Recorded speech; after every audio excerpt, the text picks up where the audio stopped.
महाराष्ट्र के वजीर आला उद्धव ठाकरे ने कोरोना वायरस के बढ़ते मामलों पर तशवीश जाहिर की है। नए केसेस में इजाफे के बाद उद्धव ठाकरे ने सभी सरकारी, मजहबी, सियासी और समाजी प्रोग्रामों पर पाबंदी आयद कर दी है।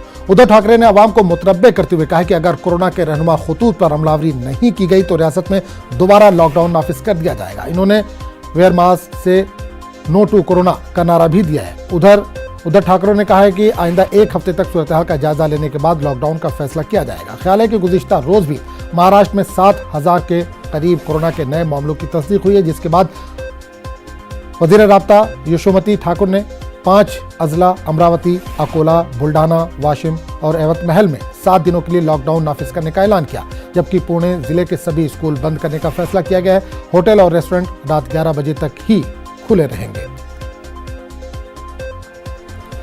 और इस पूरे मामले पर बात करने के लिए हम सीधे रुख करेंगे मुंबई का, जहां से हमारे नुमाइंदे वसीम अंसारी एक बार फिर जुड़ रहे हैं। वसीम, जानना चाहेंगे महाराष्ट्र में कोरोना एक बार फिर पैर फैला रहा है, पसार रहा है, क्या ताजा हाल है अभी?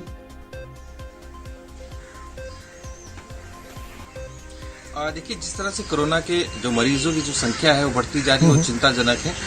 कल की बात करें तो 7,000 से ज्यादा मरीज राज्य में पाए गए और 900 से ज्यादा करीब मुंबई में पाए गए हैं।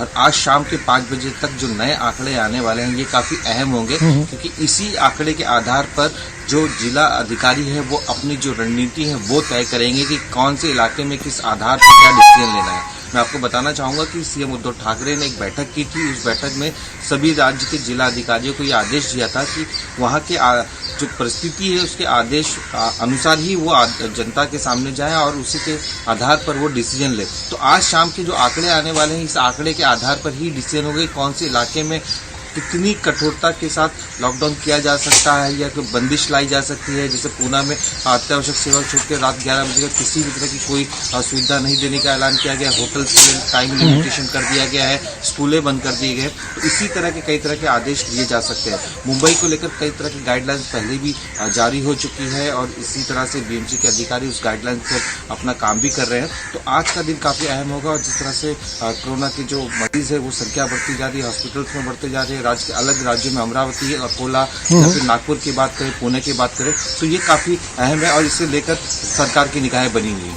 बिल्कुल, उद्धव ठाकरे ने कल ये भी ऐलान किया कि जितने भी सरकारी, मजहबी या सियासी और समाजी जितने भी प्रोग्राम है सबको कैंसिल कर दिया जाएगा। तो क्या पूरी तरह से इसको कैंसिल करने के लिए कहा गया या उसकी तादाद, जो लोगों की तादाद है उसमें कमी की जाए?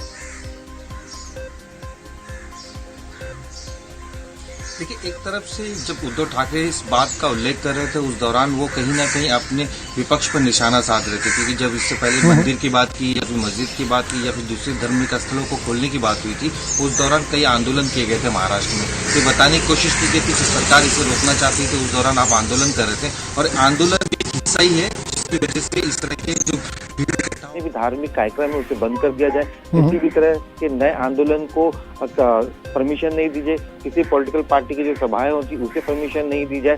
कहीं ना कहीं ये बताने की कोशिश की है कि राजनीति ना करते हुए इस पे अंकुश लगाया जाए, क्योंकि यहाँ पे भीड़ राजनीति ना करते हुए इस पे अंकुश लगाया जाए, क्योंकि यहाँ पे भीड़ अब बढ़ रही है। जिस तरह से हमने देखा कि मुंबई में चाहे क्लब हाउस हो या फिर शादी के हॉल हो, वहाँ पे लगातार जो बीएमसी के अधिकारी हैं वहाँ पहुंचे और कार्रवाई कर रहे हैं। तो भीड़ इकट्ठा नहीं करने का सबसे बड़ा निर्णय लिया गया है। तो यही वजह है कि उन्होंने 8 दिन का वक्त दिया है और जनता से पूछा कि 8 दिनों में किस तरह के डिसीजन आपको मंजूर होंगे। अगर इसी तरह के नंबर्स बढ़ते रहेंगे तो एक बड़ा निर्णय महाराष्ट्र सरकार ले सकती है। बिल्कुल वसीम, एक चीज और जान से लोकल ट्रेनों की अगर हम बात करें, मुंबई की अगर खासकर हम बात करें तो लोकल ट्रेनों में सबसे ज्यादा भीड़ देखने को मिलती है। तो क्या इस पर भी कुछ फैसला लिया जा सकता है, इसको भी बंद किया जा सकता है? देखिए, लोकल ट्रेन को लेकर जिस तरह से महाराष्ट्र सरकार ने एक रणनीति तय की थी कि इस तरह से कार्यक्रम करना है। जो अत्यावश्यक सेवा वाले हैं उनको वक्त दिया गया था, बाकी महिलाओं के लिए 12 बजे से लेकर 4 बजे का वक्त दिया गया था। लेकिन जिस तरह से लगातार मांग होती है उसके बाद लोगों के लिए आंदोलन के बाद इस तरह के रेलवे ने खोला है। अब जहां तक देखा जा रहा है कि जो भीड़ है वो बढ़ती जा रही है, तो अब लोगों से पहले ये अपील की गई है सरकार की तरफ से। उद्धव ठाकरे ने भी कहा कि जो ऑफिसेस में कर्मचारी आ रहे हैं उनकी संख्या पहले कम की जाए। जहां पर रोज 50% बुलाया जाए तो 25% ही बुलाया जाए और ऐसे वर्क फ्रॉम होम कराया जाए, जिससे जो सड़क और रेलवे है उसकी जो संख्या भी कम हो जाएगी। इसको भी ध्यान रखना होगा। लेकिन अगर इसी तरह से भीड़ बढ़ती रहे तो एक बड़ा निर्णय फिर लिया जा सकता है, जो टाइम शेड्यूल है उसे कम किया जा सकता है और लोगों की जो आने जाने की जो संख्या है उसमें भी बढ़ोतरी जिस तरह से उसे कम करने की कोशिश महासरकार जरूर कर सकती है। चलिए वसीम, बहुत बहुत शुक्रिया इस तमाम जानकारी के लिए।